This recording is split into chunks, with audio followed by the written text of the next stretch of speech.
George Leslie Norris was born on 1921 and he passed away on 2006. He was a prize-winning Welsh poet and short story writer.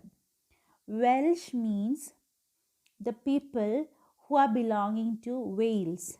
Wales is actually a nation, a part of UK. So he was a Welsh poet and short story writer. And he is considered as most important Welsh writers of the post-war period, and his literary works have won many prizes. His famous works are Finding Gold, The Loud Winder, Ransoms, and so on. So you should keep in mind George Leslie Norris was a Welsh writer, short story writer, and a poet. And now in this video I'll explain his famous poem, A Tiger in the Zoo. A Tiger in the Zoo, written by Leslie Norris, explains the agony and helplessness of a caged tiger that lives in a zoo. The poet explains what his life could be if he had been a free animal. And the poet has tried to explain about the condition of animals that are caged by human beings for their own fun. This is the brief summary about A Tiger in the Zoo. And now we will go to the poem in detail. Tiger in the Zoo is actually a 20-line poem, and it has 5 stanzas, and each stanza containing 4 lines. So if a stanza contains 4 lines, we can say that stanza is a quatrain. So here we are having 5 quatrains. Now I'll explain the first stanza, its meaning, and the poetic devices used in this stanza. He stalks in his vivid stripes the few steps of his cage on pads of velvet quiet in his quiet rage. Here the poet says that the tiger is confined in the zoo and moves around in the cage under his bright colored skin. So you all know tiger is blessed with bright colored skin. So he is just moving inside the cage. He further says that the tiger can take only a few steps because the cage is small and it is not easy to move in it. Okay, he is able to make only few steps because the cage is small and it is not so easy to move inside this cage. One cannot hear his footsteps because he has very soft feet and it's like velvet, because of which there is no sound of the tiger's footsteps. So we cannot hear the footsteps of the tiger because it is very soft. It is like a velvet. So we can't hear the sound of the tiger's footsteps. The tiger tries to control his anger by quietly walking in the limited area of his cage. So we all know tiger is a ferocious animal.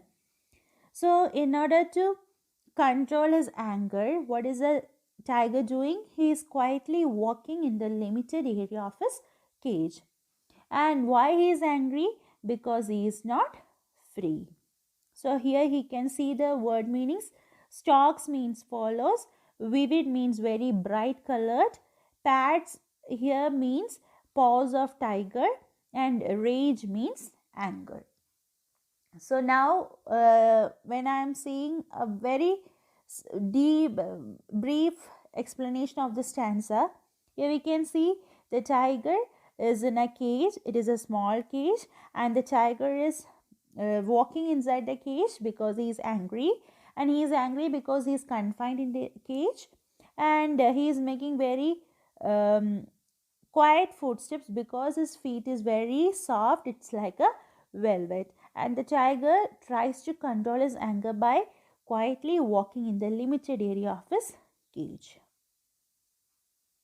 We can focus in the literary devices used in this stanza. First of all, we will deal with rhyme scheme or the rhyme pattern.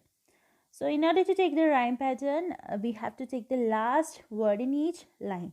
So stripes, cage, quiet, rage. Obviously, cage and rage are having the same sound. So even though cage and rage are similar, we have to give stripes A, then cage B, then rage also B, and quiet is another sound. So we have to give there C. So the rhyme scheme is A, B, C, B, and the same rhyming words are cage and rage. Then you are aware with the poetic device personification. Personification means we are treating a non-human thing as a human being. Either it can be a living thing or a non-living thing. That is called personification. And here the writer has called the tiger he. He is a pronoun that we are using for the human beings. So here the tiger is personified because the poet refers the tiger as he. So there the poetic device is personification. Then we have metaphor. Metaphor means we are comparing different objects without using like or as. Here the poet has compared tiger's paws with velvet. So velvet in the sense means these are the pads of velvet. So here the foods of the tiger, the paws of the tiger are being compared to velvet. So we can see the poetic device used as metaphor because the poet hasn't used the word like or as, but still he compared tiger's paws to velvet pads. Then we have enjambment. Enjambment you have studied already. It means we are continuing a sentence without giving actual punctuation mark, and it is evident all over here.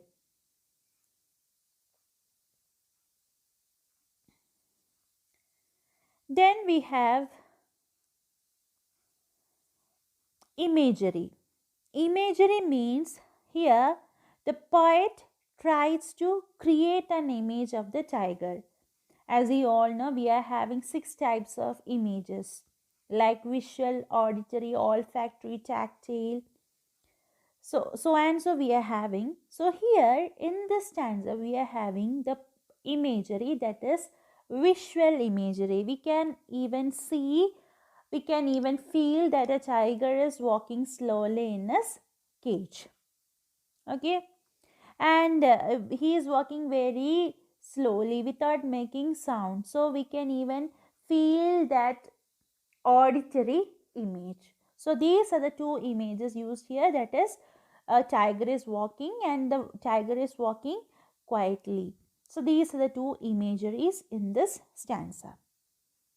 Then you can see another poetic device, that is consonance.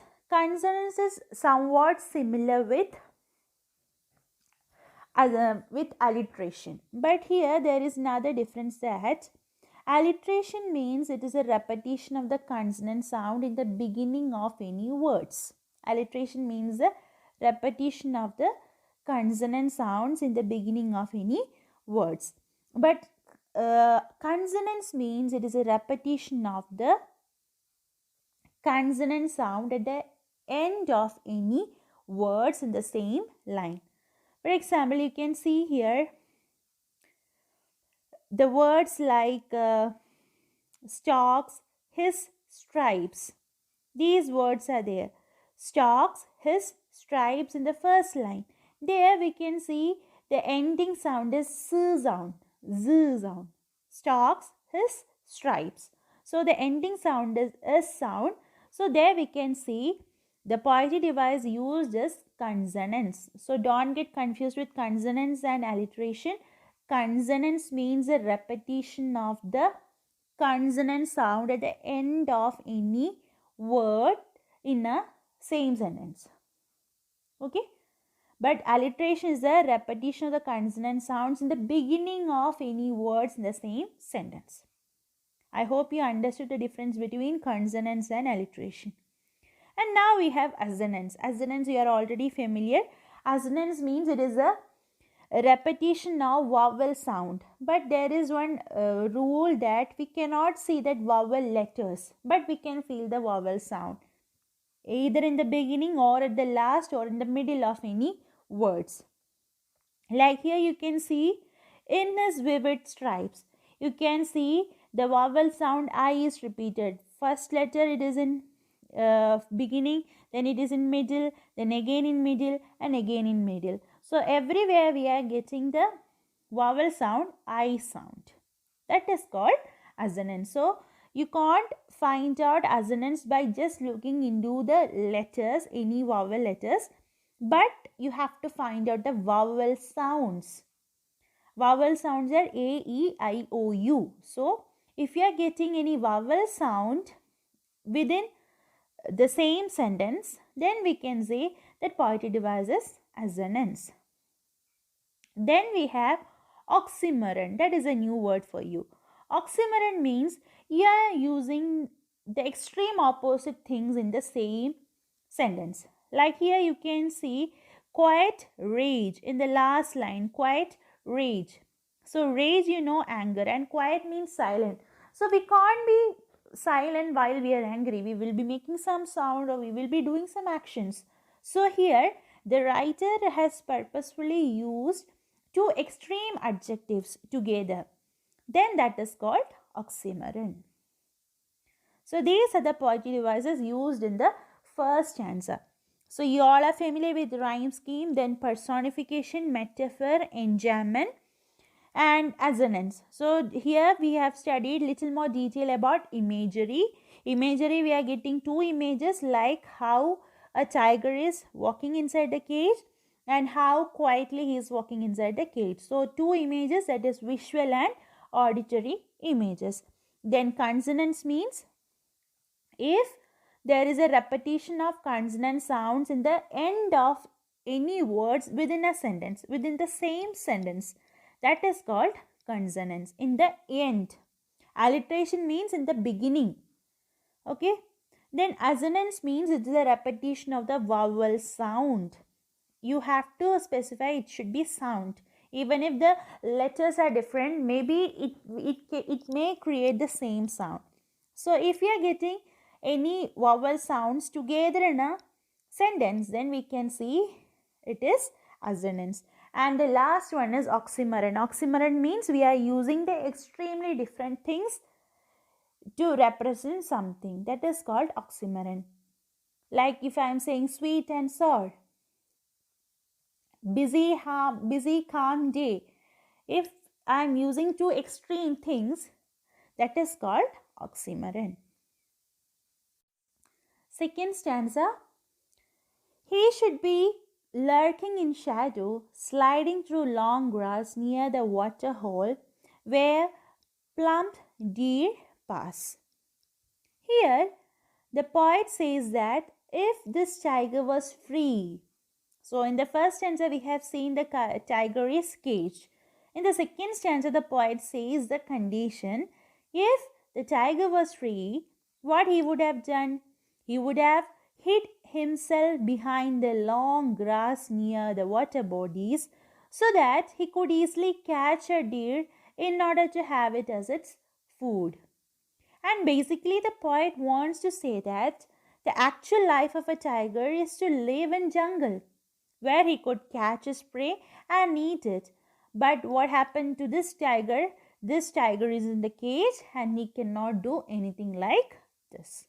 So here there is a new word, that is lurking. Lurking means to be hidden as to wait for your prey. That is called lurking. So again we have to focus on the literary devices or the poetic devices used in this stanza. So this stanza is specifically quatrain because all the stanzas are quatrain. So again we have to consider it as different. So here we are having two same ending sounds, that is grass and pass. So the rhyme scheme is A, B, C, B. Then we have the poetic device enjambment, because from the second line till the last line there is no punctuation. Sliding through long grass, comma, near the water hole. That will be perfect. Okay, so but here the poet hasn't used that punctuation mark. So we have the poetic device enjambment. Then we have alliteration. Alliteration means it is a repetition of the consonant sounds in the beginning of any word. In the beginning. Consonants means it is a repetition of the consonant sound at the end of any word. So here we have alliteration, that is there is a use of the sound p sound at the start of two words, that is plump, pass. P sound is repeated. So the poetic device used is alliteration.